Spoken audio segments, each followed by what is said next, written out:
வங்கதேசத்தில் நாளை மறுநாள் பொதுத் தேர்தல் நடைபெறவுள்ள நிலையில் அங்கு பயங்கரவாத தாக்குதல் நடத்தலாம் என அமெரிக்கா எச்சரித்திருந்தது. அமெரிக்கா கூறியதைப் போலவே அங்கு வன்முறை சம்பவம் மீண்டும் வெடித்துள்ளது.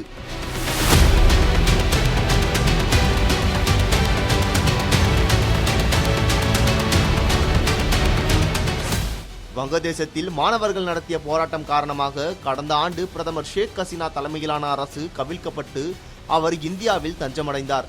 இந்த சம்பவத்தை தொடர்ந்து வங்கதேசத்தில் முகமது யூனுஸ் தலைமையிலான இடைக்கால அரசு அமைந்தது.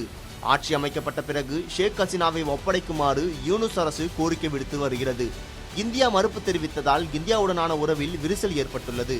இது ஒரு புறம் இருக்க, மறுபுறம் மாணவர்கள் போராட்டம் நாடு முழுவதும் வன்முறை சம்பவமாக வெடித்தது. போராட்டத்தை கட்டுக்குள் கொண்டுவர துணை ராணுவம் களமிறங்கப்பட்டது.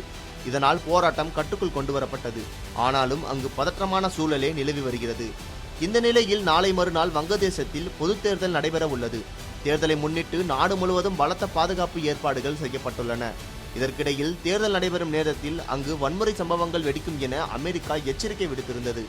இதுகுறித்து அமெரிக்கா வெளியிட்டுள்ள அறிக்கையில், வங்கதேசத்தில் பொது தேர்தல் நடைபெற உள்ள நேரத்தில் வன்முறை சம்பவங்கள் மற்றும் பயங்கரவாத தாக்குதல் நடக்க வாய்ப்புள்ளதாகவும், இந்த சம்பவங்கள் கோயில்கள், மசூதிகள், தேவாலயங்கள் மற்றும் பிற மதத்தின் முக்கிய இடங்களை குறிவைத்து தாக்குதல் நிகழக்கூடும் என எச்சரிக்கை விடுத்திருந்தது.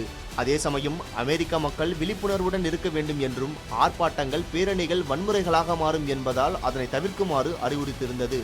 இந்த நிலையில்தான் அமெரிக்கா கூறியதைப் போலவே வங்கதேசத்தில் மீண்டும் வன்முறை சம்பவம் வெடித்துள்ளது. இன்னும் 2 நாட்களில் தேர்தல் நடைபெற உள்ள நிலையில் புதிய வன்முறை வெடித்துள்ளது.